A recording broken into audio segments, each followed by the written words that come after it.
Hello, everyone. Ian McMillan here from Fansided. Joining me today on behalf of his go-to protein drink, Rockin Protein, is tight end for the Baltimore Ravens, Mark Andrew. Mark is a member of Team Rockin, team of athletes who don't compromise on their performance and never settle on taste or high-quality protein. Mark, I do want to talk to you, obviously, about your partnership with Rockin Protein, but right off the top, I need to get your thoughts on the story that might be just dominating the football world right now. I don't know if you've been paying attention to this, but it's the only thing that's on the internet right now. It's been a big week for tight ends. Obviously, your fellow tight end, Travis Kelce, seems to be dating Taylor Swift. Does this now make the tight end position the hottest and coolest position in football? Well, Ian, thanks for having me on first. And you're right, man. It's all anybody can talk about right now, which is it's kind of cool. It's you gotta, I think you gotta give them some space and let them, have their moment. But Trav is doing what he always does, and that's elevate the position. Yeah, great point. Tight end's not really a talked about position, 40, 30 years ago, and now a tight end is now dating probably the most famous person on the planet. Like this is a big moment for tight ends, man. Yeah. But I do want to talk to you obviously about the Ravens here. Todd Monken in his first year as their offensive coordinator. What has been the biggest difference through the first few weeks that you found in terms of the Ravens offensive scheme this year compared to past years? Well, I think that it's hard to compare year to year, but I think we're doing different things. I think Coach Monken's got a great ability to feel out a game and call good plays, and he's fiery. He loves the game of football. He's been awesome to be around. Guys have really gravitated towards him and his coaching style, and I'm fired about where we're going to be able to go. He's able to call plays for Lamar that put him in a good spot, and I've got a lot of respect for Coach Monken and his play calling ability. And I think that we're just going to be able to take the next step week after week. It's a new offense. So for us, it's we're learning on the fly. We're going to have to be extremely dialed into what we're doing. And the good thing about Coach Monken is he's dialed in as well. Now, I know myself as a fan, a lot of other fans, we expected the Ravens to throw the ball a little bit more this year, but at least through the first few weeks, still running the ball 53% of plays under Monken. Do you think there's still room to throw the ball more moving forward, or at the end of the day, is it just about playing to the strengths of the offense? Like I said, I think that we're still, finding our way, in certain times, and at the end of the day, we're the Ravens. We're going to be able to run the ball, and we have great backs and we have great linemen, and we have Lamar Jackson, and that's hard for defenses to stop. But we're going to be able to do so many different things, and I think that's going to be able to grow as well. So I think from week to week, it may be a little bit different. We're going to continue to get better, and that may change. So we'll see what the road ahead has in store. What do you say to the people who doubt the Baltimore Ravens through the first few weeks here? Specifically, people who still seem to doubt Lamar Jackson. Can he win another MVP? Can he still play at that caliber of play that we saw from him the past few years? Yeah. I think Lamar is as special as ever. He's extremely focused. I've talked about dialed in. He's dialed in. He's ready to go. He's worried about nothing else but football and winning games, and that's a special Lamar Jackson. So, what I have to say is that we're not too worried about you guys, whoever's talking bad about the Baltimore Ravens. We're worried about us, and I've got it on my shirt right now. It's all about us and what we can do. I think if we can control what we can control, and at the end of the day, if we do that, we're going to be sitting in a good spot. I do want to get your opinion on a bit of a debate that we've heard that's kind of been a hot topic amongst the players. I know it's not Taylor Swift, but it is the debate between playing on turf against grass.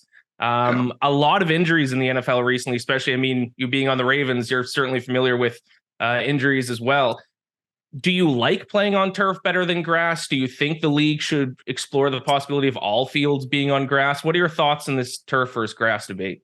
Yeah, I've actually, loved this conversation that it's kind of starting to come out and come to fruition, and guys are starting to speak up, because it's tough. I think, when you're in college or when you're first getting into the league, you don't understand, how bad turf can hurt. But, I I really don't ever want to play on turf. Turf's not a fun surface to play on. And as the NFL, if you look at the real data, and the real data is your NFL guys who are playing, and the guys that are playing are saying that turf doesn't feel good on the body. And so I think that's a real thing. I think that's something that they need to look at and be like, we need to take care of our players because there is no league without the players, and they need to keep us healthy. And the way to do that is continue to have good grass. Good grass is a big thing. You look at soccer players, they have really good grass. So, find a way to do that. And I think that'd go a long way. Yeah, good point. I don't think pro soccer teams play on any turf, do they? That's all grass. So No, yeah, make the switch. They never would. Yeah, exactly. I always used to feel like I was faster on turf, but then my last year playing, I got turf toe, and that was you wouldn't think a toe injury would be that bad until you have one. Not fun. So I am also pro grass. You got a big game against the Browns this upcoming weekend. The AFC North, obviously one of the most hotly contested divisions in all of football. Some of the best rivalries in the sport as well. Which team do you hate the most of your AFC North rivalries? Which one do you look forward to beating every single season? I don't know if I'm going to give any bulletin board material here, but come on. No, but it's we really do have an incredible division and teams that every time you play against them, it's an incredible game, and the guys bring it, and you don't get that. I think a lot of other places in the league within the divisions. So obviously the Steelers Ravens game is an incredibly big game, and that's something you really got to get going because it means a lot. There's a lot of tradition to it. Obviously Browns and Bengals, obviously recently has been a big one too. What are your thoughts on your Oklahoma Sooners this season, by the way? Speaking about how the Ravens may be a little bit under the radar this season, seems Oklahoma is nobody really talking about them about being a legit contender, but they are looking fantastic so far this season. Do you still tune into Oklahoma games? Yeah, I'll watch a little bit. It's been tough to see a lot of it, but from what I've seen this year is they've got the ball rolling. They've got the guys focused. They've got the defense flying around. Obviously, Brent Venables is doing his thing. And I'm excited about it. Dylan Gabriel is slinging the ball. The offense looks good. So I think if they can just continue to get better each week and continue to put teams down and do what Oklahoma's supposed to do, and that's win games, I'm excited about that. And I don't know who they have this week, if it's Texas or not, but that's going to be a big game for their season. All right, Mark, talk to me about your partnership with Rockin Protein. Yeah, so I've actually have an incredible partnership with Rockin Protein. It's my go-to protein drink. I drink it every day. The thing I like most about Rockin Protein is that, one, it tastes amazing. It doesn't have that chalky or bad aftertaste like a lot of other protein shakes do. It truly does taste amazing. I actually use the Builder protein line, and I use the chocolate. It's got 30 grams of protein. It's got low carb, no added sugar. It tastes amazing. And so they use pure, fresh Shamrock Farm milk in it. And it's so good. I encourage all you guys to go try it out. If you guys want to go check out a video that I made with Rockin Protein, go check out my Instagram. It's MANDREWS, Mandrews. And just we had a little bit of fun with it, and it's been a great partnership. So go check it out, try it out. Guarantee you'll like it. I love it. And I did just check there, Mark. Oklahoma got Ohio State this week and then Texas next week. So I can't get any bulletin board material from you about the Ravens. Can I get any about Oklahoma against Texas? Or can they take down the Longhorns in a couple of weeks?